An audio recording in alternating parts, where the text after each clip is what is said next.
Okay बेटा, हम लोग पहुंचे जर्नल चैप्टर पे। हम लोग आज करेंगे क्वेश्चन नंबर 12 टीएस गरेवाल का। ये आपको सम्स वाले पेजेस में लिखना है। इसमें हेडिंग में लिखा हुआ है मिसलेनियस। यहाँ पे लिखा है following transactions of Ramesh for April 2021 are given below, journalise them. मतलब आपको इसकी जर्नल एंट्री करनी है। तो ओनर का नाम रमेश है और डेट दी हुई है, मंथ दिया हुआ है अप्रैल 2021। तो देखते रहना, कुछ एंट्री इजी हैं, कुछ हार्ड भी हैं। अप्रैल 2021 और ओनर का नाम रमेश, इतना मैंने लिख के रखा है। यहां से लेकर हमारा आंसर है, ये answer 12 journal of Ramesh for the month of April 2021। अब डेट के कॉलम में हम लोग ऊपर ही लिख देंगे अप्रैल 2021, डेट में ऊपर ही लिख देंगे। ओके, अब एक एक करके एंट्री शुरू करते हैं। फर्स्ट डेट पे लिखा हुआ है Ramesh started business with cash ₹1 lakh. Ramesh started business with cash ₹1 lakh. तो कैश हमारे बिजनेस में आया, कैश अकाउंट होगा डेबिट, और रमेश जो है वो ओनर है तो कैपिटल अकाउंट हो जाएगा क्रेडिट। कैश हमारे बिजनेस में आया तो आपको मालूम है कैश बैलेंस जब बढ़ता है तो डेबिट होता है, और ओनर का जो कैपिटल है, रमेश का जो कैपिटल है वो हो जाएगा क्रेडिट। कैपिटल मतलब लायबिलिटी, लायबिलिटी बढ़ती है तो क्रेडिट होती है। तो cash account debit to capital account, ये हमारी पहली एंट्री होगी। Date 1 cash account debit to capital account 1 lakh. मैंने पहले ही 3 एंट्रीज लिख के रखी है। Cash account debit to capital account 1 lakh being cash brought by owner, हो गया।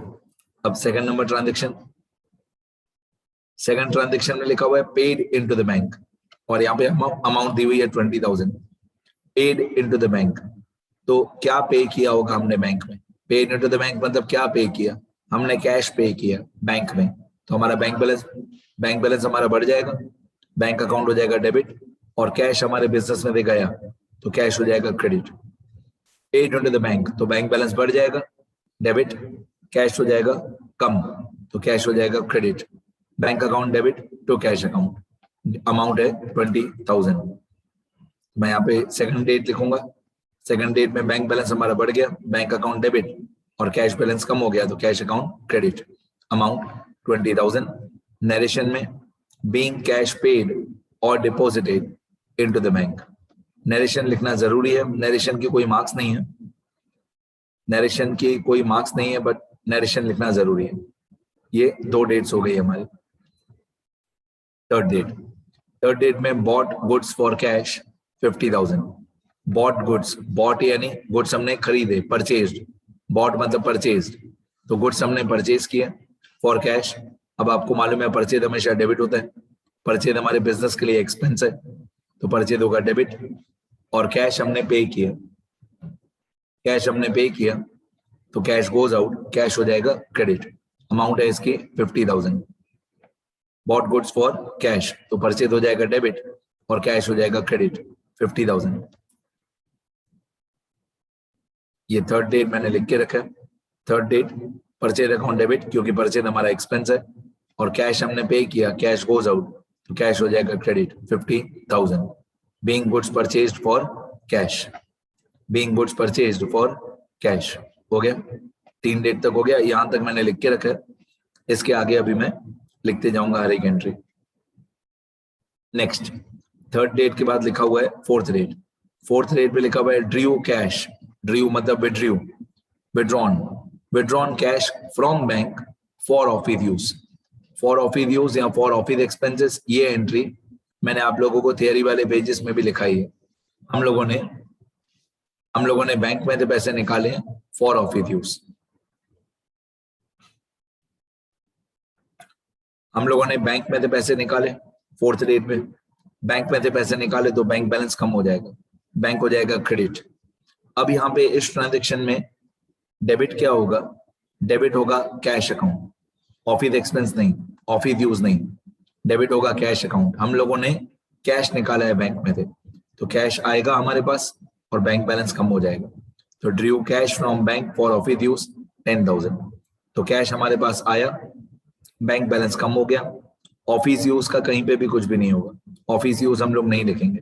तो कैश आया और बैंक बैलेंस कम हो गया 10,000। डेट 4,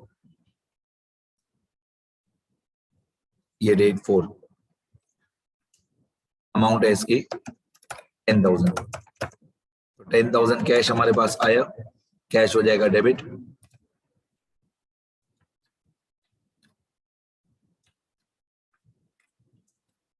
कैश हमारे बिजनेस में आया, कैश अकाउंट डेबिट, और बैंक बैलेंस हमारा कम हो गया, ये हो जाएगा बैंक अकाउंट क्रेडिट। तो मतलब क्रेडिट। अब नरेशन में being cash withdrawn from bank for office use. तो ऑफिस यूज के लिए हमने बैंक में से पैसे निकाले हैं। अभी तक हमने ऑफिस एक्सपेंस पे नहीं किया है, अभी तक हमने ऑफिस एक्सपेंस के पैसे पे नहीं किए, अभी हमने सिर्फ बैंक में से पैसे निकाले हैं।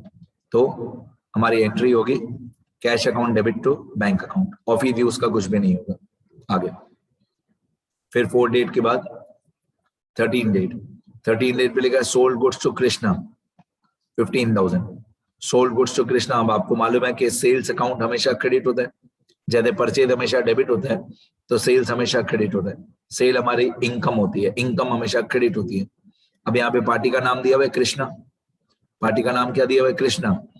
अगर पार्टी का नाम दिया हुआ है कृष्णा मतलब ये क्रेडिट ट्रांजैक्शन है, मतलब हमने कृष्णा को गुड्स बेचे हैं उधार पे, क्रेडिट पे, तो कृष्णा हो जाएगा डेबिट और सेल्स हो जाएगा क्रेडिट। तो 13 डेट में बता रहा था सोल्ड गुड्स में हो जाएगा सेल्स अकाउंट क्रेडिट, और पार्टी का नाम दिया हुआ है कृष्णा तो ये क्रेडिट ट्रांजैक्शन है, मतलब हमने कृष्णा को गुड्स बेचे हैं उधार पे, तो Krishna will become our debtor, our asset. Debtor का बैलेंस बढ़ेगा, कृष्णा का बैलेंस बढ़ेगा, तो कृष्णा अकाउंट हो जाएगा डेबिट। आप ऐसे भी बोल सकते हो Krishna is the receiver, debit the receiver, और सेल्स हो जाएगा क्रेडिट। तो 13 डेट अमाउंट है 15,000, 13 डेट 15,000, तो मैं यहाँ पे लिखूंगा डेट में 13 और अमाउंट में मैं लिखूंगा 15,000। ठीक है, एलएफ का कॉलम जितना हो सके छोटा बनाने का, एलएफ का कॉलम जितना हो सके छोटा या पतला बनाएंगे। अब यहाँ पे सेल्स हमेशा क्रेडिट होता है, तो सेल्स हमारे बिजनेस की एक तरीके की इनकम है, तो सेल्स हमेशा क्रेडिट होता है। डेबिट क्या होगा, कृष्णा का नाम दिया हुआ है तो कृष्णा अकाउंट डेबिट होगा। अगर पार्टी का नाम दिया हुआ है तो पार्टी का नाम डेबिट करेंगे, पार्टी का नाम नहीं दिया हुआ है तो कैश अकाउंट डेबिट करेंगे। ठीक है, कृष्णा टू सेल्स याद रहेगा। पार्टी का नाम दिया हुआ है तो पार्टी का नाम डेबिट करेंगे, पार्टी का नाम नहीं दिया हुआ है तो कैश अकाउंट डेबिट करेंगे। तो being goods sold to Krishna on credit.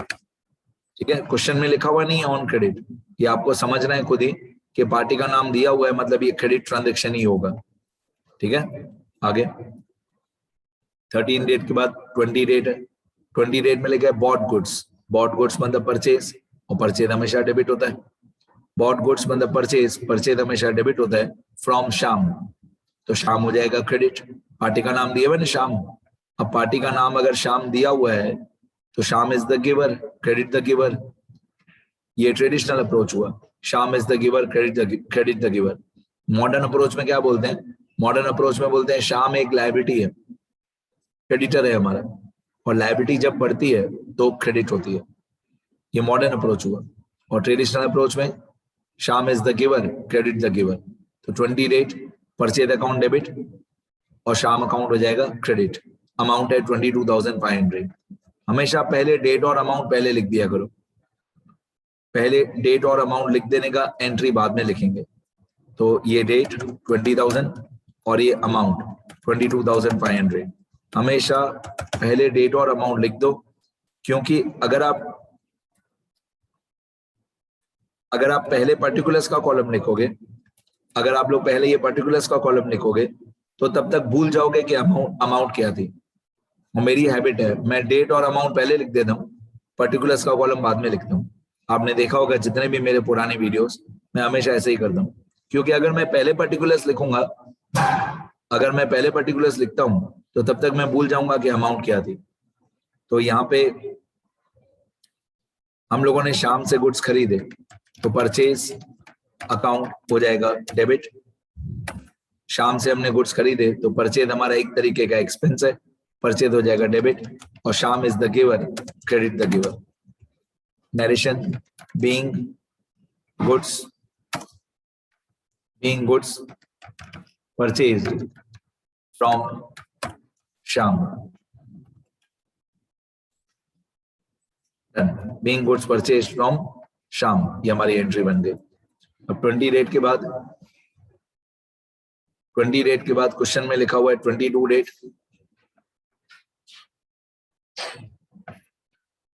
20 date के बाद लिखा हुआ है 22 डेट। 22 डेट पे लिखा हुआ है कृष्णा रिटर्न्ड गुड्स 2000। अब अगर देखोगे तो 13 डेट पे हम लोगों ने कृष्णा को गुड्स सेल किए थे। अब 22 डेट पे कृष्णा ने हमको गुड्स रिटर्न कर दिए। कितना गुड्स रिटर्न कर दिया? 2000। तो इसकी एंट्री कैसे होगी मैं लिख के बताता हूँ। 22 डेट, अमाउंट 2000, मैं लिख के बताता हूँ, ज्यादा समझ में आएगा। ये 22 डेट, अमाउंट 2000 डेबिट क्रेडिट। अब क्वेश्चन में लिखा हुआ है कि कृष्णा ने गुड्स रिटर्न किए।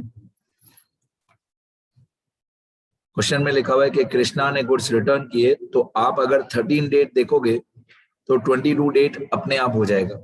सिंपल है। 13 डेट की जो जर्नल एंट्री थी, Krishna account debit to sales account, इस जर्नल एंट्री को आपको रिवर्स कर देना है। जो कृष्णा अकाउंट पहले डेबिट हुआ था उसको कृष्णा अकाउंट को आपको क्रेडिट कर देना है, और जो सेल्स अकाउंट पहले क्रेडिट हुआ था इसका उल्टा आपको डेबिट कर देना है। डेबिट में नाम क्या लिखोगे? डेबिट में आप नाम लिखोगे सेल्स रिटर्न। क्या नाम लिखोगे? Sales return. तो कृष्णा पहले डेबिट हुआ था तो बाद में हो जाएगा क्रेडिट तो कृष्णा अकाउंट, और सेल्स पहले क्रेडिट हुआ था। 13 डेट में सेल्स क्रेडिट हुआ था, तो अभी सेल्स रिटर्न अकाउंट डेबिट हो जाएगा। अच्छा, सेल्स रिटर्न अकाउंट का एक और नाम होता है, वो भी लिख के देता हूं। सेल्स रिटर्न का दूसरा नाम होता है रिटर्न इनवर्ड। ये सेल्स रिटर्न का दूसरा नाम होता है। तो रिटर्न इनवर्ड अकाउंट या सेल्स रिटर्न अकाउंट एक ही बात होती है। ठीक है, बस 13 डेट का उल्टा करना है। 13 डेट पे कृष्णा डेबिट हुआ था तो 22 डेट में कृष्णा क्रेडिट हो जाएगा। 13 डेट पे सेल हुआ था क्रेडिट, मतलब गुड्स गो आउट, तो 22 डेट में होगा सेल्स रिटर्न डेबिट, गुड्स कम इन। सेल्स रिटर्न में हमारे गुड्स, हमारे बेचे हुए गुड्स हमारे पास ही वापस आते हैं सेल्स रिटर्न में, तो सेल्स रिटर्न अकाउंट हमेशा डेबिट होता है। ठीक है, अब नरेशन इसका, नरेशन में being goods returned by Krishna, being goods return by Krishna, फिर पर्टिकुलर्स के कॉलम में एक सिंगल लाइन, डन। ये 22 डेट हो गया। आगे क्वेश्चन में जाते हैं 24 डेट। 24 डेट में लिखा है रिसीव्ड फ्रॉम कृष्णा 12,500 और अलाउड हिम डिस्काउंट 500। मतलब इन दोनों को कंबाइन करके एक ही एंट्री बनेगी। 24 डेट पे हमको पैसा मिला, रिसीव्ड फ्रॉम कृष्णा 12,500, मतलब इतना कैश हमारे पास आया 12,500। अलाउड हिम डिस्काउंट 500, मतलब हमने कृष्णा को 500 रुपए डिस्काउंट अलाउ किया। ये 500 रुपए 500 रुपीज डिस्काउंट हमारा एक्सपेंस होगा, ये हमारे लिए एक्सपेंस है। तो रिसीव्ड मतलब कैश अकाउंट डेबिट, और अलाउड डिस्काउंट तो discount allowed account debit. Received मतलब कैश डेबिट और 500 डिस्काउंट अलाउड डेबिट। अब सुनते रहो, 12,500 और 500। पहले मैं अमाउंट लिखूं, बाकी सारी बातें बाद में। पहले अमाउंट्स, 12,500 इतना कैश हमारे पास आया, 500 ये हमारा डिस्काउंट का लॉस है, हमारा एक्सपेंस है 500। इतना पैसा हमको कृष्णा से कम मिला, 500 रुपए 500 रुपीज हमको कृष्णा से नहीं मिले, तो टोटल हो गया 13,000। टोटल हो गया 13,000। डेट मैं बाद में बताऊंगा, पहले मैं पर्टिकुलर्स बता देता हूं। तो 12,500 हमारे पास कैश आया तो कैश अकाउंट डेबिट, 12,500 कैश हमारे पास आया तो cash account debit. 500 rupees discount का पैसा हमको नहीं मिला तो मैं लिखूंगा discount allowed account debit. 500 discount का पैसा, इतना पैसा हमको नहीं मिला तो डिस्काउंट अलाउड हमारा एक्सपेंस हो जाएगा, क्योंकि इतना पैसा हमको नहीं मिला तो हमारे लिए एक्सपेंस हो जाएगा डेबिट। और Krishna is the giver, credit the giver, Krishna is the giver, credit the giver. अब यहाँ पे जो भी डेट होगी क्वेश्चन में देख के मैं लिख दूंगा। कैश आया वो डेबिट, डिस्काउंट अलाउड हमारा एक्सपेंस है वो डेबिट, और Krishna is the giver, credit the giver. अब जो भी मैं ब्रैकेट में लिख रहा हूं वो आपको एग्जाम में नहीं लिखना है, ब्रैकेट सिर्फ आपके समझने के लिए। आगे कौन सी डेट थी वो देख लेते हैं। ये डेट थी 24, तो मैं आंसर में जाके 24 डेट लिखता हूं, यहाँ पे डेट में लिख दूंगा 24। आगे फिर इसके बाद आपको दिया हुआ है क्वेश्चन में 28 डेट, 28 डेट पे लिखा हुआ है पेड कैश टू श्याम 21,500, इतना कैश हमने पे किया। पेड कैश टू श्याम 21,500 मतलब इतना cash goes out, credit what goes out, cash हमारा चला गया तो ये कैश हो जाएगा क्रेडिट 21,500। 1,000 डिस्काउंट रिसीव्ड, तो डिस्काउंट रिसीव्ड हमारी इनकम होती है और इनकम हमेशा क्रेडिट होती है, तो कैश गोज आउट, कैश हो जाएगा क्रेडिट, डिस्काउंट हमारी इनकम है वो भी क्रेडिट, शाम हो जाएगा डेबिट, शाम is the receiver, debit the receiver. तो 21,500 कैश गोज आउट, देखते जाओ, ये 21,500 cash goes out, 1,000 discount received. अब इन दोनों का टोटल 21,500 कैश गोज आउट, ये क्रेडिट हो जाएगा, 1,000 डिस्काउंट रिसीव्ड, ये भी हमारी इनकम है, ये भी क्रेडिट होगा। इन दोनों का टोटल होता है 22,500, मतलब जो क्रेडिट में दो अमाउंट है 21,500 और 1,000, इन दोनों का टोटल होता है 22,500। 22,500 में हम लोग लिखेंगे शाम अकाउंट। अब एक एक करके, ये 21,500 हमने कैश पे किया तो कैश गोज आउट, कैश हो जाएगा क्रेडिट। 1,000 डिस्काउंट की हमारी इनकम है तो डिस्काउंट रिसीव्ड अकाउंट, ये हमारी इनकम है, discount received. Cash goes out वो क्रेडिट, डिस्काउंट रिसीव्ड हमारी इनकम है वो क्रेडिट, और Shyam is the receiver, debit the receiver. जो भी रिसीवर होता है उसको हम डेबिट करते हैं। मैं फिर से बोल रहा हूं, जो भी ब्रैकेट्स हैं वो सिर्फ आपके समझने के लिए, एग्जाम में ब्रैकेट्स नहीं लिखने। ओके, अब ऊपर वाली एंट्री में बीइंग कैश 24 वाली date, being cash received from Krishna, being cash received from Krishna, ये 24 डेट। उसी तरीके से 28 डेट में लिखूंगा नरेशन, 28 डेट में being cash paid to Shyam, being cash paid to Shyam. तो ये मेरा 24 डेट भी हो गया और 28 डेट भी हो गया, डन, नरेशन के साथ हो गया। आगे 28 डेट के बाद क्वेश्चन में लिखा हुआ है 30 डेट। 30 डेट में लिखा है sold for cash to Mohan, Rakesh, Mayank 80,000। अब ये हमारा सोल्ड फॉर कैश मतलब ये हमारा कैश ट्रांजैक्शन है। इन लोगों ने, बुक वालों ने, गरेवाल वालों ने जानबूझ के आपको कंफ्यूज करने के लिए मोहन और राकेश और मयंक का नाम दिया है। इन लोगों ने जानबूझ के आपको कंफ्यूज करने के लिए नाम दिए हैं मोहन, राकेश, मयंक, जबकि कैश ट्रांजैक्शन में पार्टी का नाम आता ही नहीं है। यहाँ पे आगे लिखा हुआ है सोल्ड फॉर कैश। अच्छा, सोल्ड फॉर कैश मतलब हमने क्या बेचा? सोल्ड फॉर कैश मतलब क्या बेचा? गुड्स बेचे, कैश पे बेचे। तो अगर हम कैश पे गुड्स बेचते हैं तो उस ट्रांजैक्शन में पार्टी के नाम की कोई जरूरत ही नहीं होती है। तो ये मोहन, राकेश, मयंक, इनकी जरूरत ही नहीं है। कैश ट्रांजैक्शन में पार्टी का नाम आता ही नहीं है। कैश आया हमारे पास, गुड्स गए हमारे, कैश आया तो कैश अकाउंट डेबिट, गुड्स गए तो sales account credit, cash account debit तो सेल्स अकाउंट। इसमें पार्टी का नाम सिर्फ आपको कंफ्यूज करने के लिए दिया है। तो 30 डेट है 30, अमाउंट है 80,000।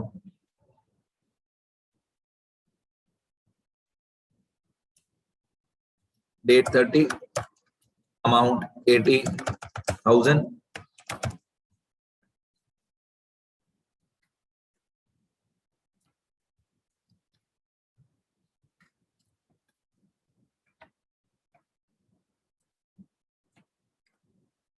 अब कैश हमारे पास आया तो मैं अब लिखूंगा हमारे बिजनेस में कैश आया, cash comes in, cash account debit. गया क्या?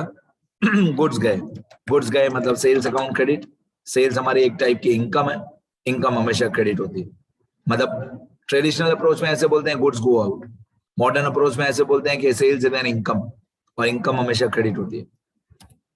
Being goods sold for cash, being goods sold for cash. फिर पर्टिकुलर्स के कॉलम में एक सिंगल लाइन और आगे बढ़ेंगे। अब 30 डेट के बाद और 2 बार 30 डेट है। जो सेकंड 30 डेट है उसने लिखा है पेड रेंट 5000।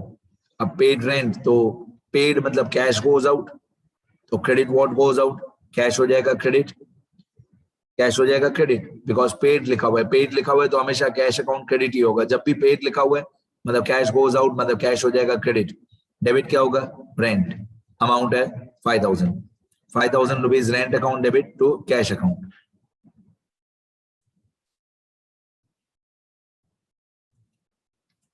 ₹5000, ₹5000।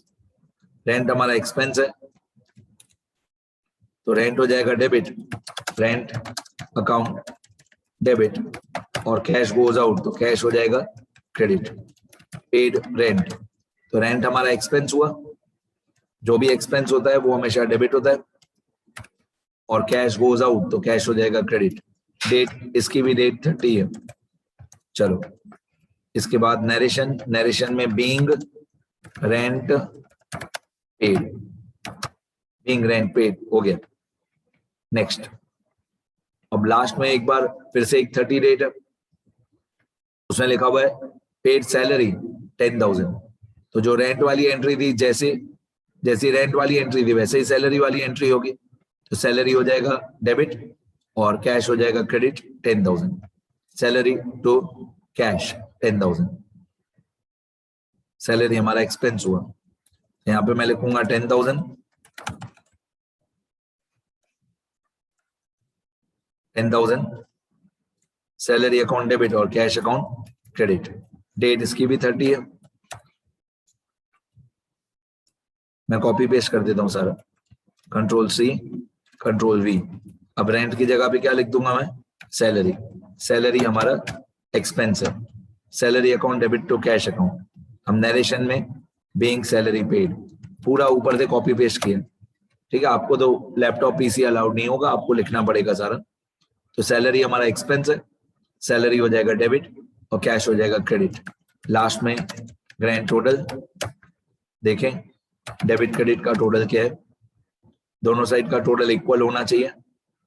तो डेबिट में जो भी सारी अमाउंट्स है उनको मैं ऐड कर रहा हूँ, 1 लाख और 20,000, 50,000, 10,000, 15,000, 22,500, 2,000, 12,500, 500, 22,500, 80,000, 5,000, 10,000। तो डेबिट वालों की सारी अमाउंट्स का टोटल है 3,50,000। डेबिट की सारी जो अमाउंट्स है उनका टोटल है 3,50,000। इसके ऊपर की तरफ एक सिंगल लाइन, लाइफ टाइम, ऊपर सिंगल लाइन, नीचे डबल लाइन। अब डेबिट का टोटल 3,50,000 है तो क्रेडिट का टोटल भी 3,50,000 ही होना चाहिए।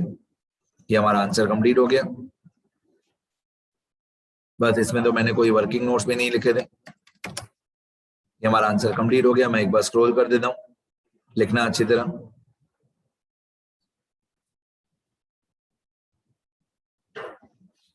सम्स वाले पेजेस में लिखना। ये क्वेश्चन हमारा, क्वेश्चन नहीं लिखना है, यहां से लेकर आंसर है, लिखते रहना।